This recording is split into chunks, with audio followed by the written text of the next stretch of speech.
സ്നേഹം, ദിവ്യസ്നേഹം, സ്നേഹം, ദിവ്യസ്നേഹം. റോമർക്കെഴുതിയതായ ലേഖനം 8-ാം അധ്യായം 28-ാമത്തെ വാക്യം. എന്നാൽ ദൈവത്തെ സ്നേഹിക്കുന്നവർക്ക്, നിർണയപ്രകാരം വിളിക്കപ്പെട്ടവർക്ക് തന്നെ സകലതും നന്മയ്ക്കായി കൂടി വ്യാപരിക്കുന്നു എന്നു നാം അറിയുന്നു. ദൈവത്തെ സ്നേഹിക്കുന്നവർക്ക്, ദൈവം സ്നേഹിക്കുന്നവർക്കല്ല, ദൈവത്തെ സ്നേഹിക്കുന്നവർക്ക്. ദൈവം എല്ലാവരെയും സ്നേഹിക്കുന്നു. നീ ഏതു സ്ഥിതിയിലാണെങ്കിലും ദൈവം നിന്നെ സ്നേഹിക്കുന്നുണ്ട്. നീ ആരാണെങ്കിലും അവൻ നിന്നെ സ്നേഹിക്കുന്നു. തൻ്റെ ഏകജാതനായ പുത്രനെ ലോകത്തിലേക്ക് അയക്കുവാൻ തക്കവണ്ണം ദൈവം ലോകത്തെ ഒരുപാട് സ്നേഹിച്ചു. അവൻ നല്ലവരെയും ചീത്ത ആളുകളെയും സ്നേഹിക്കുന്നുണ്ട്. അവൻ്റെ സ്നേഹം മാറാത്ത സ്നേഹമാണ്, ശാശ്വതമായ സ്നേഹമാണ്, നിരന്തരമായ സ്നേഹമാണ്. പെറ്റമ്മയുടെ സ്നേഹത്തെ കവിയുന്ന സ്നേഹമാണ്, അപ്പൻ്റെ സ്നേഹത്തെ കവിയുന്ന സ്നേഹമാണ്, സ്നേഹിതരുടെ സ്നേഹത്തെക്കാൾ കവിയുന്ന സ്നേഹം, പ്രിയപ്പെട്ടവരുടെ സ്നേഹത്തെ കവിയുന്ന സ്നേഹമാണ്, അതിശയകരമായ സ്നേഹമാണ്. അവൻ നമ്മെ എല്ലാവരെയും സ്നേഹിക്കുന്നു. എന്നാൽ നാം എന്താണ് ചെയ്യുന്നത്? നാം മറ്റ് ആരെയൊക്കെയോ സ്നേഹിക്കുന്നു, മറ്റെന്തിനെയൊക്കെയോ ഇഷ്ടപ്പെടുന്നു, മറ്റേതിനെയൊക്കെയോ ഇഷ്ടപ്പെടുന്നു. അതുകൊണ്ട് നമ്മുടെ ജീവിതത്തിൽ അവൻ്റെ സ്നേഹത്തെ അനുഭവിക്കുവാൻ കഴിയുന്നില്ല. അവനാണ് ആദ്യം തന്നെ നമ്മെ സ്നേഹിച്ചതുകൊണ്ട് അവനെ നാം സ്നേഹിക്കണം. യഥാർത്ഥത്തിൽ സ്നേഹമെന്ന് പറഞ്ഞാൽ എന്താണ്? ഈ ലോകത്തിൽ സ്നേഹത്തിൻ്റെ അർത്ഥം തന്നെ ഇപ്പോൾ നശിച്ചു പോയിരിക്കുന്നു. സ്നേഹിക്കുക എന്ന് പറഞ്ഞാൽ എന്താണ്? അതൊരു ആൺകുട്ടിയും പെൺകുട്ടിയും തമ്മിലുള്ള സ്നേഹമാണെന്ന് ഒരാൾ പറയുവാനിടയായി. എന്താണ് ആൺകുട്ടിയും പെൺകുട്ടിയും തമ്മിലുള്ള സ്നേഹമാണെന്നോ? അത് യഥാർത്ഥ സ്നേഹമല്ല, അത് ആഗ്രഹമാണ്, ആശയാണ്, ഇഷ്ടമാണ്. അത് അല്പകാലത്തേക്കേ കാണൂ. സ്നേഹമെന്ന വാക്കിനെക്കുറിച്ച് ഒറ്റ വാക്കിൽ വിശദീകരിക്കുകയാണെങ്കിൽ, സ്നേഹമെന്ന് പറഞ്ഞാൽ ത്യാഗമാണ്. ത്യാഗമെന്ന് പറഞ്ഞാൽ എന്താണ്?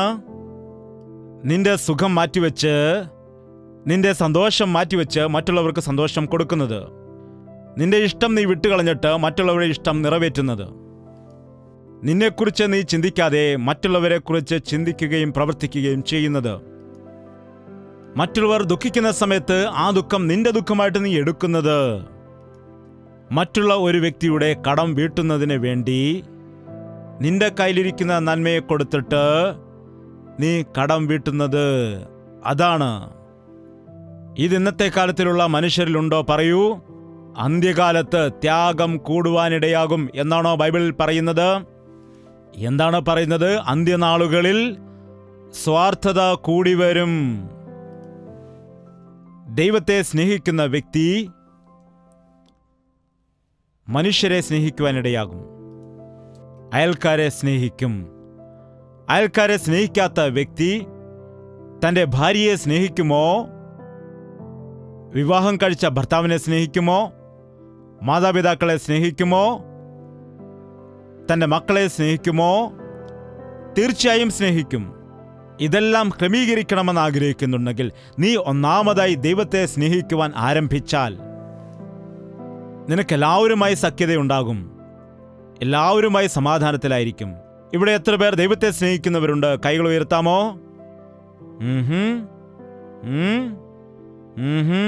അവനെ സ്നേഹിച്ചാൽ നിങ്ങൾ എന്തു ചെയ്യണം? പറയൂ. അവനെ സ്നേഹിക്കുന്നവർ എന്തു ചെയ്യണം? എന്നെ സ്നേഹിക്കുന്നവർ എൻ്റെ കൽപ്പന അനുസരിക്കുമെന്ന് പറഞ്ഞു. ബൈബിളിൽ എത്ര കൽപ്പനകളുണ്ട്? 10 615 കൽപ്പനകളുള്ളതായിട്ട് നമുക്ക് കാണാം. 10 കൽപ്പനകൾ അറിയാവുന്ന എത്ര പേരുണ്ട്? കരങ്ങൾ ഉയർത്തുക. നിങ്ങൾ ബൈബിൾ വായിക്കില്ലേ? ബൈബിൾ വായിക്കണം. ഞാനല്ലാതെ അന്യദൈവങ്ങൾ നിങ്ങൾക്ക് ഉണ്ടാകാൻ പാടില്ല. ഒരു രൂപത്തെയും ഉണ്ടാക്കരുത്, അതിനെ നമസ്കരിക്കരുത്. നിന്റെ ദൈവമായ യഹോവയുടെ നാമം വൃഥാ നാവിലെടുക്കരുത്. ശബത്ത് നാളിനെ ശുദ്ധിയോടുകൂടി ആചരിക്കണം. നീ ദീർഘായുസ്സോടെ ആയിരിക്കേണ്ടതിന് നിന്റെ മാതാവിനെയും പിതാവിനെയും ബഹുമാനിക്കുക. 6 കുല ചെയ്യരുത്.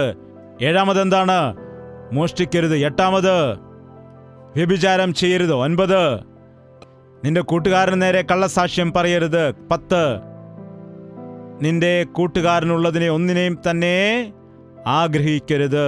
യഥാർത്ഥമായി നാം ദൈവത്തെ സ്നേഹിക്കുന്നുണ്ടെങ്കിൽ മറ്റൊരു ദൈവവും നമുക്കുണ്ടാകില്ല. വേറെ മനുഷ്യരെ നാം ദൈവമായിട്ട് കാണില്ല. മറ്റു വസ്തുക്കളെ നാം ദൈവമായിട്ട് കാണില്ല.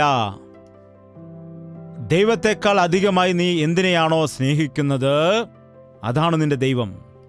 രാവിലെ എഴുന്നേറ്റാൽ ഉടൻ തന്നെ ദൈവത്തോടൊപ്പമാണോ നീ ചിലവഴിക്കുന്നത്?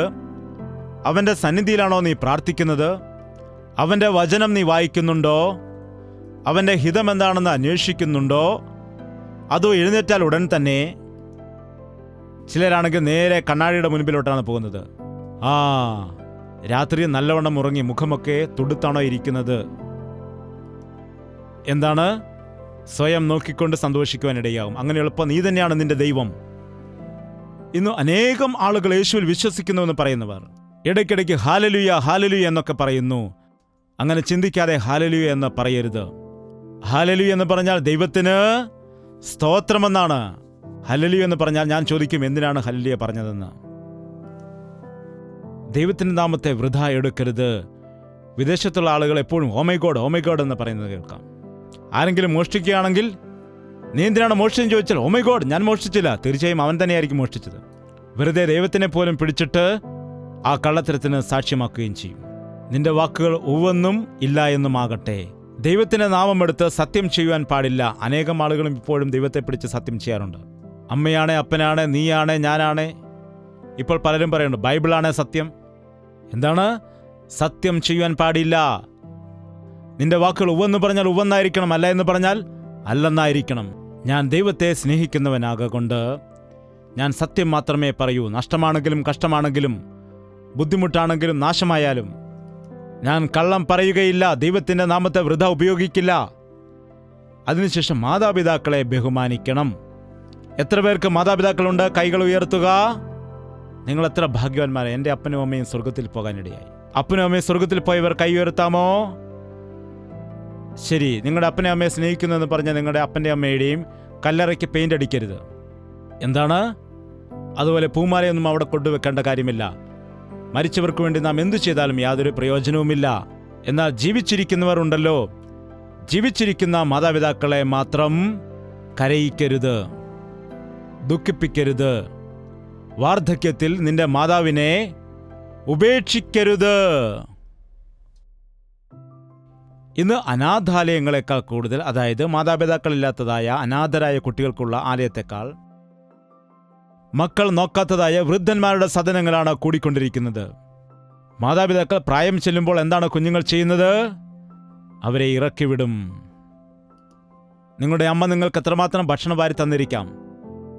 എത്രയോ തവണ നിങ്ങളുടെ കൈയും കാലും ഒക്കെ കഴുകി കുളിപ്പിച്ചിരിക്കാം. അതുപോലെ പ്രായമാകുമ്പോൾ മാതാപിതാക്കളും കൊച്ചു കുഞ്ഞുങ്ങളെപ്പോലെ കിടക്കയിൽ തന്നെ എപ്പോഴും കിടക്കേണ്ടി വന്നേക്കാം. എന്തൊരു കഷ്ടമാണിത്, എന്തൊരു ബുദ്ധിമുട്ടാണിത്. ഇവർ ചാകത്തില്ലേ എന്ന് പറഞ്ഞ് അവരെ നോക്കി പറയുകയാണെങ്കിൽ എത്ര സങ്കടമാണത്. ദൈവത്തെ സ്നേഹിക്കുന്നവൻ മാതാപിതാക്കളെ സ്നേഹിക്കുവാനിടയാകും. ഞാൻ രക്ഷിക്കപ്പെടുന്നതിന് മുൻപ് എൻ്റെ പിതാവിൻ്റെ ശത്രുവിനെ പോലെയാണ് കണ്ടത്. അപ്പനെ കാണുമ്പോഴേ എനിക്ക് കോപവും ദേഷ്യവും. എന്നാൽ രക്ഷിക്കപ്പെട്ടതിന് ശേഷം എൻ്റെ പിതാവിനെ ഞാൻ സ്നേഹിച്ചു, ബഹുമാനിച്ചു. അദ്ദേഹത്തിൻ്റെ പ്രവൃത്തികൾ പലപ്പോഴും ഇഷ്ടമല്ല എങ്കിലും എൻ്റെ പിതാവായിട്ട് ഞാൻ സ്നേഹിച്ചു. അതുകൊണ്ടാണ് ഞാൻ അനുഗ്രഹിക്കപ്പെട്ടത്. മാതാപിതാക്കളെ സ്നേഹിക്കുക, മാതാപിതാക്കളെ അനുസരിക്കുക. എഴുന്നേറ്റ് നിൽക്കാൻ നമുക്ക് പ്രാർത്ഥിക്കാം. വായി തുറന്ന് എല്ലാ വ്യക്തികളും പ്രാർത്ഥിച്ചാട്ടെ. ഇത് പ്രത്യേകമായ സമയമാണ്. ദൈവം സ്നേഹിക്കുന്നതായ നിന്നെ, ദൈവത്തിൻ്റെ ഹൃദയത്തിലുള്ളതായ നിന്നെ, നിന്റെ ജീവിതത്തിൽ എന്തെല്ലാം സംഭവിച്ചാലും അതെല്ലാം നിന്റെ നന്മയ്ക്കായി മാറ്റുവാൻ വേണ്ടി ദൈവം ആഗ്രഹിക്കുന്നു. പ്രാർത്ഥന. കർത്താവേ, വാസ്തവമായി നീ എന്നെ സ്നേഹിക്കുന്നുണ്ടല്ലോ. നിന്റെ ഹൃദയത്തിൽ ഞാൻ ഉണ്ടല്ലോ, നിന്റെ ചിന്തകളിൽ ഞാനുണ്ട് എന്ന് ഞാൻ വിശ്വസിക്കുന്നപ്പാ. നീ എന്നെ അറിയുന്നത് കൊണ്ട്, നീ എന്നെ കാണുന്നത് കൊണ്ട്, നീ എൻ്റെ കണ്ണുനീരിനെ തുടയ്ക്കുന്നല്ലോ. നീ എൻ്റെ ആവശ്യങ്ങൾ നിറവേറ്റി തരുന്നല്ലോ. എൻ്റെ ഹൃദയത്തിലെ ആഗ്രഹങ്ങൾ നിറവേറ്റുന്ന ദൈവമാകുന്നല്ലോ നീ. മനുഷ്യൻ നൽകുന്ന അനുഗ്രഹങ്ങളല്ല, ക്രൂശിൽ നിനക്ക് വേണ്ടി പ്രാണൻ നൽകിയ, ക്രൂശിൽ കൂടി എനിക്ക് നൽകിയതായ ആ ജീവിതം എനിക്ക് വേണമപ്പാ. ഈ ലോകത്തിൽ എനിക്ക് വേണ്ടി കഷ്ടത അനുഭവിച്ച്, എനിക്ക് വേണ്ടി എൻ്റെ സ്ഥാനത്ത് മരിച്ചവനായി, എൻ്റെ പാപത്തെ വഹിച്ച് ശാപത്തെ വഹിച്ച് മരിച്ചവനായ യേശുവേ, ഞാൻ നിന്നെ സ്നേഹിക്കുന്നപ്പാ. നീയല്ലാതെ ഞങ്ങൾക്ക് ഈ ലോകത്തിൽ ആരാണുള്ളത്? മനുഷ്യരെ സ്നേഹിച്ച് വഞ്ചിതരായിപ്പോയി, നഷ്ടങ്ങളുണ്ടായി. നീയാണെൻ്റെ കർത്താവ്, നീയാണെൻ്റെ ദൈവം, നീയാകുന്നു എൻ്റെ രാജാവ്. എൻ്റെ ഹൃദയത്തിൽ 1-ാം സ്ഥാനം നിനക്കാണ്. എന്നെ നീ ഉപയോഗിക്കണമേ. നിന്റെ ഹിതമനുസരിച്ച് എന്നെ നീ ഉപയോഗിക്കണമേ. ഇതാ എൻ്റെ കരങ്ങൾ നീ ഉപയോഗിക്കണമേ. ഇതാ എൻ്റെ കാലുകൾ നീ ഉപയോഗിക്കണമേ. ഇതാ എന്നെ തന്നെ പൂർണ്ണമായി ഞാൻ സമർപ്പിക്കുകയാണ്. എന്നെ നീ ഉപയോഗിക്കണമേ. പിശാചെന്നെ തൊടുവാൻ പാടില്ല. പിശാചിന് എൻ്റെ മേൽ യാതൊരു അധികാരമുണ്ടാകുവാൻ പാടില്ല. എന്നെ നീ രക്തം കൊടുത്തു വാങ്ങിയതാണ്. നിന്റെ സ്വത്താകുന്നു ഞാൻ. നിനക്ക് വേണ്ടി തന്നെ ജീവിക്കുവാൻ ആഗ്രഹിക്കുന്നു. എൻ്റെ കരം പിടിച്ച് നടത്തണമേ അപ്പാ. കഷ്ടതയിലായിരിക്കുന്നു, നിന്ദകളിലായിരിക്കുന്നു, അപമാനത്തിലുമായിരിക്കുന്നപ്പാ. എവിടേക്കും പോകുവാൻ പറ്റാത്ത അവസ്ഥയിൽ ഞാൻ ആയിരിക്കുന്നു. എന്നോട് ക്ഷമിക്കണമേ. എന്നെ സ്നേഹിക്കുന്ന യേശുക്രിസ്തു ഉണ്ടെന്ന്, എൻ്റെ മേൽ ദൃഷ്ടി വച്ചിരിക്കുന്ന ഒരു ദൈവമുണ്ടെന്ന്, എന്നെ നന്നായി അറിയുന്ന യേശു കർത്താവ് ഉണ്ടെന്നുള്ള കാര്യം ഞാൻ മറന്നുപോയി എൻ്റെ അപ്പാ. ഈ ദിവസം നീ എന്നെ ഓർമ്മിപ്പിച്ചതിനായിട്ട് നന്ദി. എൻ്റെ കഷ്ടത വഹിച്ച്, എൻ്റെ പാപങ്ങൾ വഹിച്ച് മരിച്ചവനായ യേശുവേ, ഞങ്ങൾ നിന്നെ സ്നേഹിക്കുന്നു. ഞങ്ങൾക്ക് ഈ ലോകത്തിൽ നീ അല്ലാതെ ആരുണ്ട്? മനുഷ്യരെ സ്നേഹിച്ച് വഞ്ചിതരായിപ്പോയി, അപമാനിതരായിപ്പോയി. നീയാണ് ഞങ്ങളുടെ ദൈവം, നീയാണ് ഞങ്ങളുടെ കർത്താവ്, നീയാണ് എന്നെ വിടുവിക്കുന്നവൻ. എൻ്റെ ജീവിതത്തിൽ 1-ാം സ്ഥാനം നിനക്കാണ്. എന്നെ നീ ഉപയോഗിക്കണമേ. നീ എന്നെ വിലയ്ക്ക് വാങ്ങിയതാണ്. ഞാൻ നിന്റെ സ്വന്തമാകുന്നു. നിനക്ക് വേണ്ടി വേല ചെയ്യാൻ ഞാൻ ആഗ്രഹിക്കുന്നു. എൻ്റെ മേൽ ദൃഷ്ടി വെച്ച് നടത്തണമേ. ജീവിതത്തിൽ ഒരുപാട് ബുദ്ധിമുട്ടുകളുണ്ട്, ഞെരുക്കങ്ങളുണ്ട്, പലവിധമായ കഷ്ടങ്ങളുണ്ട്. എന്തു ചെയ്യണമെന്ന് അറിയാൻ പറ്റാത്ത അവസ്ഥയിലായിരിക്കുന്നു. എന്നോട് മനസ്സലിയണമേ. എന്നെ സ്നേഹിക്കുന്ന ഒരു യേശു കർത്താവുണ്ടെന്നും, എന്നെ കരം പിടിച്ച് നടത്തുന്ന ദൈവമുണ്ടെന്നും, എന്നെ നന്നായി അറിയുന്ന ഒരു ദൈവമുണ്ടെന്നുമുള്ളതായ കാര്യം ഞാൻ പലപ്പോഴും ഓർക്കാറില്ലായിരുന്നു. ഈ ദിവസം നീ എന്നോട് സംസാരിക്കുവാനിടയായല്ലോ. എന്നെ നീ തിരഞ്ഞെടുത്തുവെന്ന്, എന്നെ നീ വേർതിരിച്ച വ്യക്തിയാണെന്നും, നിന്നെ സ്നേഹിക്കുന്നവരെ സ്നേഹിച്ചുകൊണ്ട് അവർക്ക് വേണ്ടി പ്രാണൻ നൽകിയതായ ദൈവമാണെന്നും ഇന്ന് ഞങ്ങൾ വിശ്വസിക്കുന്നപ്പാ. ഈ ദിവസം മുതൽ എന്തെല്ലാം കഷ്ടത വന്നാലും, ബുദ്ധിമുട്ടുകൾ വന്നാലും, ഏതെല്ലാം സാഹചര്യത്തിൽ കൂടി പോകേണ്ടി വന്നാലും, എൻ്റെ യേശു കർത്താവ് എൻ്റെ കൂടെയുണ്ട്. അവൻ്റെ സാന്നിധ്യം എൻ്റെ കൂടെയുണ്ട്. അവൻ എന്നെ ഉപേക്ഷിക്കുകയില്ല, കൈവിടില്ല. എൻ്റെ കാൽ കല്ലിനോട് തട്ടാതെ വണ്ണം, ഞാൻ ജീവിതത്തിൽ വീണുപോകാതെ വണ്ണം, എൻ്റെ ശരീരത്തിന് രോഗങ്ങൾ വരാതെ വണ്ണം, മറ്റുള്ളവരുടെ വാക്കുകൾ കേട്ട് വേദന അനുഭവിക്കാതെ വണ്ണം എന്നെ കാക്കുന്ന യേശുക്രിസ്തു ഉണ്ടെന്നുള്ള വിശ്വാസത്തോടുകൂടി ഇവിടുന്ന് പോകുവാൻ സഹായിക്കണമേ. യേശുക്രിസ്തുവിന്റെ നാമത്തിൽ അപേക്ഷിക്കുന്നു പിതാവേ, ആമേൻ. നമ്മുടെ പിതാവായ ദൈവത്തിന്റെ സ്നേഹവും പുത്രനായ യേശുക്രിസ്തുവിന്റെ കൃപയും ആശ്വസിപ്പിച്ച് വഴി നടത്തുന്ന പരിശുദ്ധാത്മാവിന്റെ കൂട്ടായ്മയും സഹവാസവും നാം ഓരോരുത്തരോടും പ്രാർത്ഥിച്ച സകല വിഷയങ്ങളോടും ഇന്നു മുതൽ എന്നേക്കും ഉണ്ടായിരിക്കുമാറാകട്ടെ. ആമേൻ, ആമേൻ, ആമേൻ.